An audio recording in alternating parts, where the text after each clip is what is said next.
السلام علیکم۔ آج جمعہ ہے، اگست کی 25 تاریخ۔ پاکستان میں عصر شام کے 7، بھارت میں 7:30، اور یہاں ہمارے اسٹوڈیوز کی گھڑیوں میں صبح کے 10 بج رہے ہیں۔ وائس آف امریکہ واشنگٹن کی اردو سروس سے میں ہوں خالد حمید، خبروں کے بلیٹن کے ساتھ۔ دنیا کے ترقی پذیر ملکوں کے اقتصادی بلاک برکس میں مزید 6 ملکوں کو شامل کر لیا گیا ہے، تاہم پاکستان کے اس میں شامل نہ ہونے کا معاملہ میڈیا میں موضوع بحث بنا ہوا ہے۔ برکس کے جنوبی افریقہ میں ہونے والے سربراہ اجلاس میں ایران، ایتھیوپیا، سعودی عرب، مصر، متحدہ عرب امارات اور ارجنٹائن کو شامل کرنے کا فیصلہ کیا گیا ہے۔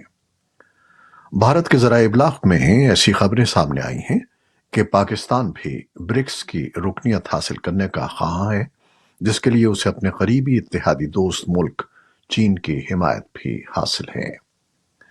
تاہم پاکستان کی دفتر خارجہ کے ترجمان ممتاز زہرا بلوچ نے جمعے کو معمول کی نیوز بریفنگ کے دوران وائس آف امریکہ کی طرف سے اس بارے میں پوچھے گئے ایک سوال کے جواب میں کہا کہ پاکستان میں برکس میں شمولیت کے لیے کوئی باضابطہ درخواست نہیں دی ہے، تاہم دفتر خارجہ کے ترجمان کا کہنا تھا کہ پاکستان اس تازہ ترین پیش رفت کا جائزہ لینے کے بعد برکس کے ساتھ مستقبل میں اپنے رابطوں کے بارے میں فیصلہ کرے گا۔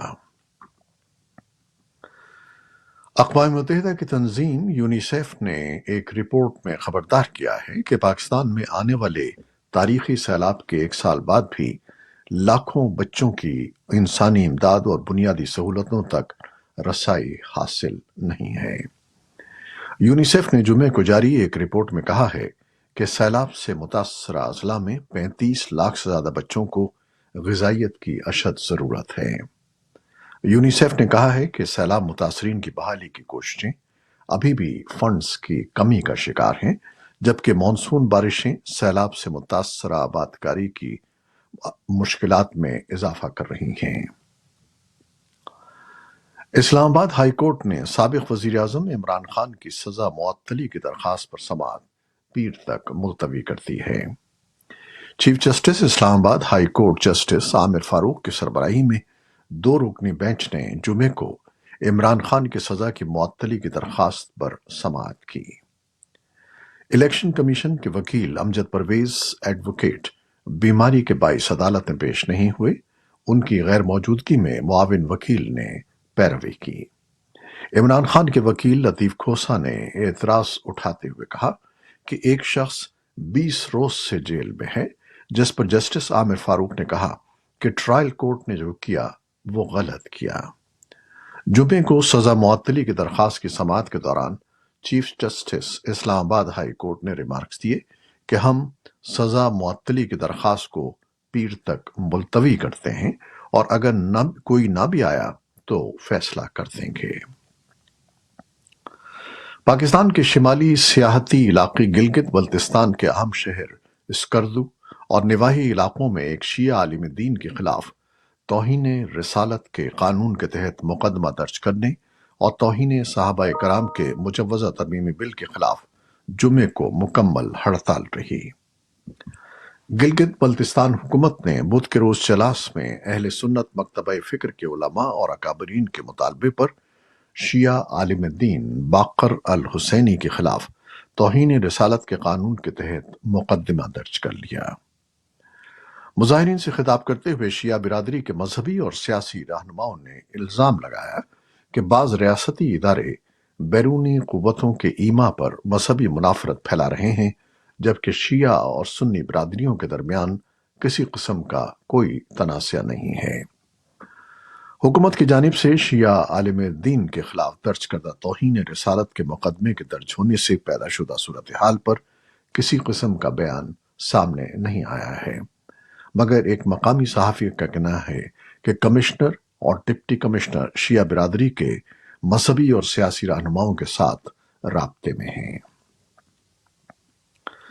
جرمنی کی وزیر خارجہ اینا لینا بیرباک اور U N H C R کے خصوصی نمائندے رچرڈ بینٹ نے افغانستان میں انسانی حقوق کی صورتحال اور انسانی حقوق کی خلاف ورزیوں کے لیے جواب دہی کی ضرورت پر زور دیا ہے۔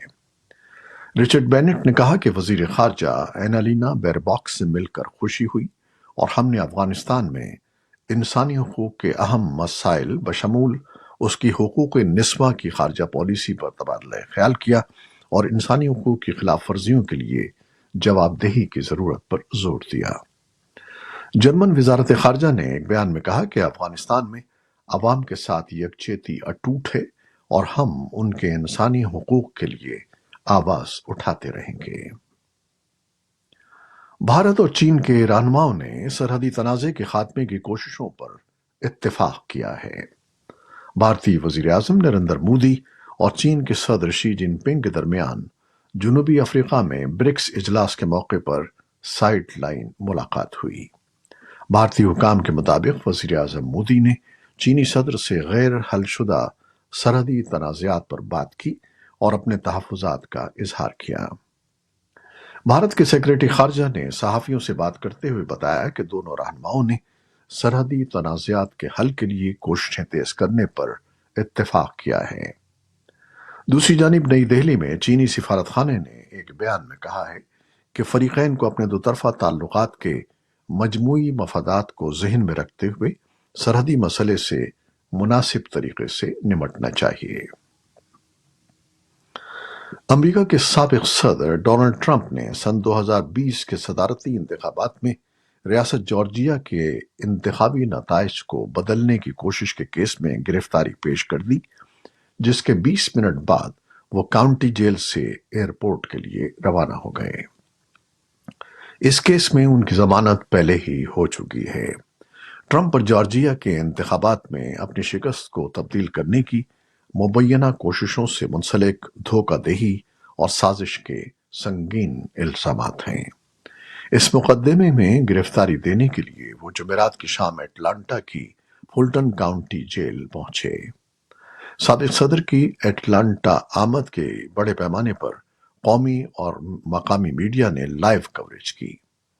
ٹرمپ نے اپنے خلاف کارروائی کو انتخابی مداخلت قرار دیا اور کہا کہ ہم نے قطعاً کچھ غلط نہیں کیا ہے اور ہمارے پاس ایک ایسے انتخاب کو چیلنج کرنے کا حق ہے جو ہمارے خیال میں بددیانتی پر مبنی ہے۔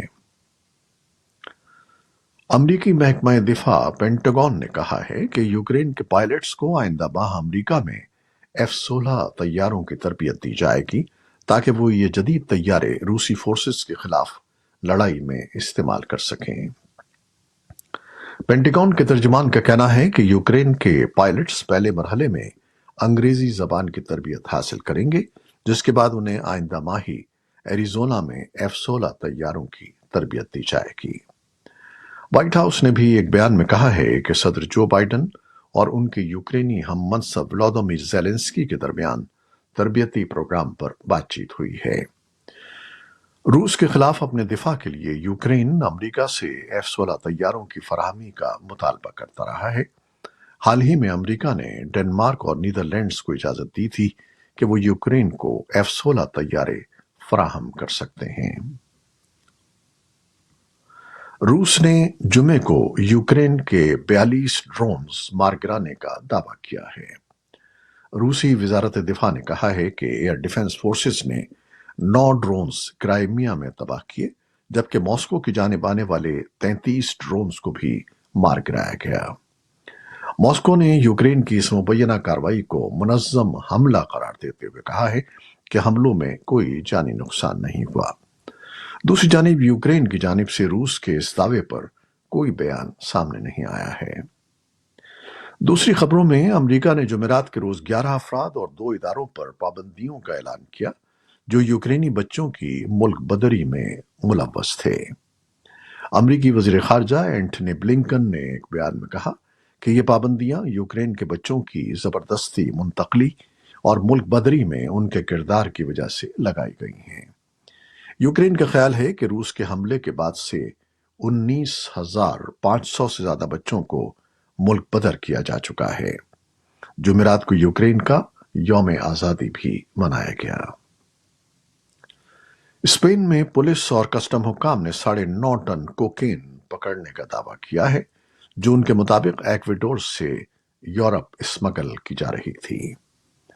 حکام کے مطابق یہ اسپین میں اب تک پکڑی جانے والی منشیات کی سب سے بڑی مقدار ہے۔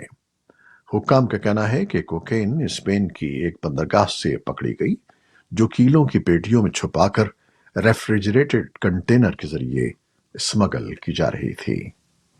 یہ تھی وہ خبریں جو فیس بک لائیو پر ہم نے آپ کے لیے پیش کی۔ ہماری ویب سائٹ، یوٹیوب اور پوڈ کاسٹ پر یہ بلیٹن آپ کے لیے پوسٹ کر دیا جاتا ہے۔ آپ ہمارے بلیٹن کو شیئر کرتے ہیں اور اپنے کمنٹس میں اپنی محبتوں کا اظہار کرتے ہیں، جس کے لیے ہم آپ کے بہت ممنون ہیں۔ اپنی ان محبتوں، ان کاوشوں کو جاری رکھیے گا۔ نیوز پروڈیوسر عائزہ عرفان اور نیوز ایڈیٹر بہجت جیلانی کے ساتھ خالد حمید کو اب اجازت دیجیے گا۔ اللہ حافظ۔